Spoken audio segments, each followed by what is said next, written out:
Yo, yo, yo. What's up? So, for this one, I'm deciding.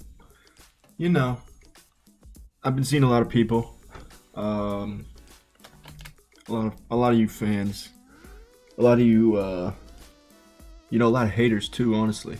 But I've been seeing a lot of people saying, "Man, I have nothing to watch. I have nothing. There's nothing good on TV, on television, on the streaming services." And you know what? You're right. There isn't. It ended. It's all gone. It's over. All of the good shows are done right now. So, this is actually one of my favorite shows. It's probably my favorite show of all time. It's an anime. It's called Space Dandy. Yes, I have purchased Space Dandy. I've actually purchased Space Dandy's entire, discography, if you'd like to call it that, like three times. Shut the hell up. I enjoy it. It's a good show. You'll see. I'm gonna review it episode by episode. I was inspired by Ink Tank. If any of y'all know that man, he's real good at what he does. Show him some love, the four of you that watch my video. Um, but yeah, he reviews like Ben 10 and shit, and he's really good at it. He does like animation breakdowns and stuff. Way better than what I'm gonna be doing, but I'm pretty good too, and it's of a good show. Arguably better show than Ben 10. I'm sorry, Space Dandy is a very good show. But anyways, yeah, let's quit dilly dally. I know like a decent amount of things about the show for no reason, so I'm just gonna point them out when I know them. If for something comes up that's like funny or a coincidence, like dub or sub, we're gonna be watching dubbed for all you people because dubbed is better. Dubbed Dandy's voice is Ian Sinclair. He is a great voice actor, very good. Go check him out. Anyways, let's get started with episode one. So they actually made. This is another fact I know about this show. Um, the dub for it aired on Toonami in 2014. I forget what date. I think it was July 20th, something July 19th, something like that. August 20th, August 19th, something in the summer like that. But this opening right here, they made this for the US, completely brand new. You'll see it says Space Dandy Band. This is the only song that they have made because it was, I don't know if it's a studio or something that made it, but from what I know, they needed a theme song, and the Japanese theme song either wasn't done or the American studio that was dubbing it did not have access to the theme song. So they made this, the 30-second, 20-second riff you just heard there for the Space Dandy Dan. That was made exclusively for US audiences because they didn't have the Japanese one. What? Oh my god. God, fuck. What? Oh my god. I'm editing? Crazy. Anyways, another fact I forgot to tell you all that I know is the reason that they had to make this opening different from the Japanese opening and it wasn't done yet was because it actually aired one day before the Japanese airing of the show. The English dub aired before the Japanese sub of Space Dandy. July, or not July, I was completely wrong before. It's January 4th, 2014 that the first episode of the dub Space Dandy aired, and January 5th was when the sub aired with the correct opening. Yep. So crazy. I know. I edited. I know it's crazy. Something you never know. I actually edited this better than Disney edited Obi-Wan. So it's just what you all deserve. I think it's something. And I don't even have $1 million budget. It's crazy. Little fact. Now, this is where I disagree with Dandy. He enjoys the show below. The ass, he's an ass man. I myself am not. Um, I'm a boob man, some would call it. Others, I like to, I prefer genius. That's the most common term for people like I. But you Neanderthals might refer to us as something else. Um, Dandy is a space bounty hunter. He will explain this later on. He hunts aliens for a living. Um, basically. There's two places, like empires at war: the Gogol Empire and the Jaicro Empire. Gogol bad, Jaicro good, basically. Dandy, I don't think they ever say he works for the Jaicro Empire, but I think it's kind of implied. He registers aliens for them that they don't have registered yet, that are rare. Takes them to the registration center, gets paid a certain amount for it, and that's his job. And he works with QT and Meow, which you will meet in this episode. This is his origin episode, the first episode. And Dandy, right here. This is our captain, our space captain. He loves boobies. They frequently visit. This is a recurring thing. Something about this show as well. I think it's different studios animated for different episodes. They actually get different directors to come on that have different studios as well with them that animate, and they were basically told, these are our characters. From what I'm aware of, at least, they were told these are our characters. This is the story direction we generally want to go in towards the end of the show. But the rest was free reign for them. The only ones that have the same directors, I believe sometimes they have a director return for an episode or two, but the main director, Shinjiro, I think is his name, Watanabe, and Bones, I think is the animation studio. They are for the first episode, I believe, and the last three, I believe. The first, maybe the second as well, and then the last three were them. And then the rest are either with his help and another director and studio, or their studio with another director or something like that. But it's very cool. It's kind of like a collaboration project. You get to see a lot of different stories, and you can tell like the direction of each episode is different, and it allows for like a fresh episode each time, which is the great appeal of it. You get with some shows you might get bored or stale after a time because writing gets to a point where you can predict it. You get to know what's going to happen, or you kind of like, it's repetitive. It feels like you've heard it, or you know where the story's headed, or this, you know what I mean? But with this, you get different directors, different ideas, different people. They take it in completely different directions each time, and you'll see like he gets to do so many different things. After I nerded out right there, this is Honey, hot lady, a honey as you could say. She's here.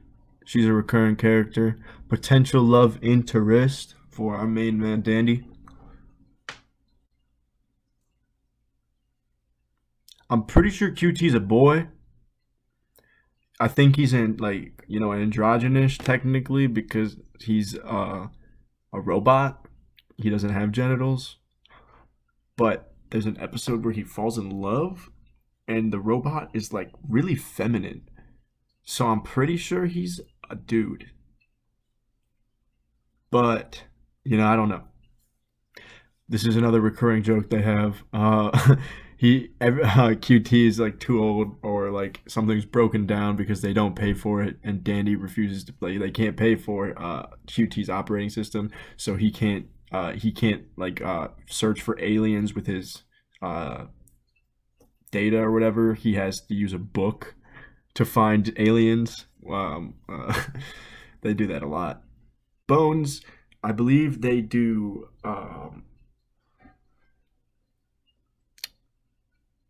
Samurai Champloo and Cowboy Bebop. I've seen Cowboy Bebop. I've seen parts of Samurai Champloo. It's very good. I just, I I got no excuse. I didn't finish it, man. I'm sorry. It's kind of weird in this episode. Dandy. Now I might go on to regret this. Watanabe writes Dandy pervy, but circumstantially pervy. Don't mind that. That was not an ad. Shut up. Shut up. Shut up. But he writes him pervy, and you'll see it in his other episodes. He writes him pervy, but circumstantially so. Whereas, like, if another director were writing Dandy at this moment now, he would be more distracted by the boobies women, where he had an interaction with Honey now, And now he's chasing me out. He went right back to it. She ignored him, whatever. She got distracted. Danny didn't chase after her. He didn't get upset. Boom. And right here, look at him. He'd be celebrating with honey right now, getting drinks, but he focused on that bag. He lost out on money. He's like, man, shit. You are not an alien. Or you are not a special alien. You a cat. You dumb cat. Now, I never knew if... I think Meow, like on multiple times of watching this, my first time watching this, it never occurred to me that Meow would be lying to them about this information until like I watched it multiple times. But like, just watch. I think he's lying to them. Like, I'm pretty like maybe I'm just dumb as hell, and you're all gonna make fun of me for this. Which in that case, go right ahead. I probably deserve it then. But like, he tells them he knows where rare aliens are, and then when he like looks at a map or something, you'll see he like can't point out a spot, or he like doesn't know anywhere. And he just like, and they just arrive at a place, and he's like, yeah, this is it. I'm pretty sure he's just like pulling shit out of his ass. Man, this guy, hard as hell, looks cool as hell. I definitely won't regret that statement later on. That is not foreshadowing, but you'll have to, you'll have to watch every video, all of them, to see if it is or not, and if I'm lying to you. So, yeah, fuck you. Yes, this animation, I love it. So I love when they do these things. They have such great like cinematic backgrounds, and the painting on it.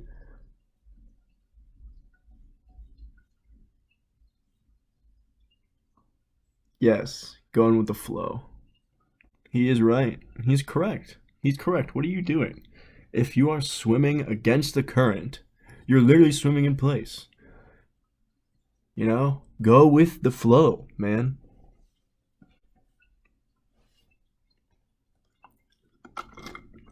That's our opinion, at least. You know, me and Danny. And by extension, Watanabe. He wrote it. And he's a greater man than I, so... So you come to find out that they are chasing Dandy and crew, but mostly literally just Dandy. Important, you need to know. Remember, y'all. Dandy cannot read circle. Neither can I, man. It's the first episode, but it might be a fact for a later episode, but I guess it'll be a fact now. I believe it's episodes 22, 23, 24, and on, so like 22 to 26. They, in the Japanese versions at least, have original, like made entirely for Space Dandy, I'm pretty sure, music by like artists. Zen La Rock, I believe, Love Raw and BTB, the dubbed voice or subbed voice, Japanese voice for Dandy, and the Dropkicks band they made for like the show, like the Dropkicks, the rock and roll episode that's later on, do a ending. But basically they replaced what would be the normal ending that you'll see in this one. And don't mind my loud as shit AC. It's hot. I'm not turning it off. It's hot. It is hot outside. I'm not turning it off. I'll get louder for you, but I'm not turning it off. All right. Anyways, you know I love you. But anyways, we're basically they do all original music, and it's really good, and it's all, I have it on my Spotify. I listen to it all. Love Raw and BTB. So I wanted to buy when I was 14. I wanted to buy a talk box because of them. When I went to Japan, I tried to see them, but I couldn't find them in shows anywhere, and I was only like 17 when I went, so I couldn't really get into many places that were open late at night. But anyways, Space Dandy, they blow up. Dr. Joe, Mr. B, they blow up. What? They die? What? They die? What is that? Are you kidding me? They definitely won't come back in the next episode. That's crazy. There's a Space Dandy deck building game. For those of you who don't know, I like to play card games. I'm the best Yu-Gi-Oh player on the planet, just like I'm the best Showdown player on the planet. I've won every Yu-Gi-Oh tournament that's known to man. But anyways, there's a deck building game for Space Dandy, and the card for those aliens that they just showed on screen is called Totally Not Chill Aliens, because Meow refers to them as chill aliens, which I thought was humorous. Ha ha. You know, I love to get into what I love about this show so much, but the first few episodes don't take themselves as seriously as some of the better episodes. And you know, don't get me wrong, it's a funny show. Then they're not bad episodes. The shows, there's jokes in them that are funny, but sometimes it gets to this, like, I like to call it animation purgatory, where you're watching a TV show and just things are happening, but you're like, man, okay, you know what I mean? Like, things are just happening and you're just watching them go down. And you know, I just described the action of watching television, but I think for those of you that understand what I'm saying, you'll know, and maybe you can explain it better in the comments. But like, there's just points in animation where you're just watching it and you're just like, man, shit's happening, but like, why? This is not one of those scenes. This is perfectly animated, and this is amazing. They set off one of the greatest, like, chain reactions right here. He missed every shot, first off, which is perfect. A mountain falls on them. A mecha-ass, big-ass robot is coming out now.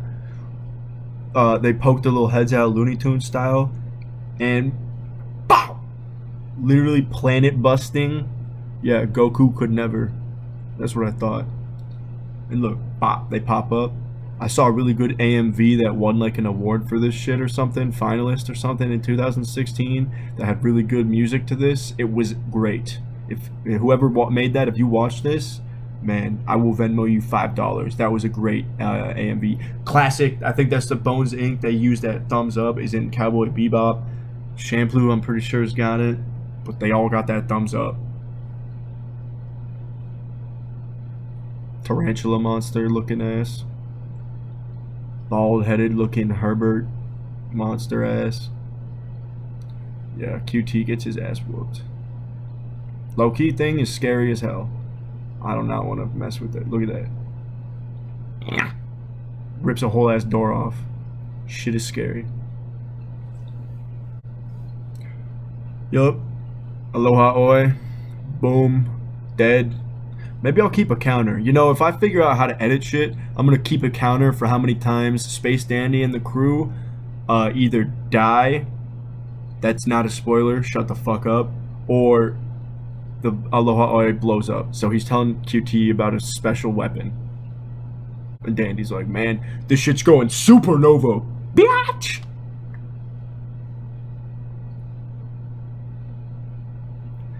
And QT's like, man, how are we gonna get out of here, huh? And he's like, I don't know. And he just doesn't care. He does not care. He just says, man, you know what? At least my hair didn't come off warping. I got good hair, though. Real. Real. Recognize real. Look at that shit. Look at that shit. Blew up like 8 planets. Episode 1. I think that, yep, episode 1. Shinjiro Watanabe. That is him. Yep. And then let's see. Where's the animation studio? Maybe I missed it. I think it's Bones. Correct. I might be wrong as hell. But everything else I'm right on. You ball sacks. This is a great show. This is an amazing show. This is my favorite show of all time. This is actually my, like, I'm not lying. This is my favorite show of all time. I have so much gear from it. I've bought so much shit of it. I have posters. I have wall hangers. I have cosplay shit of it. I have like a belt buckle. I bought a special edition of it. I wanted to buy a honey thing of it, but man, it was so expensive. I couldn't do it.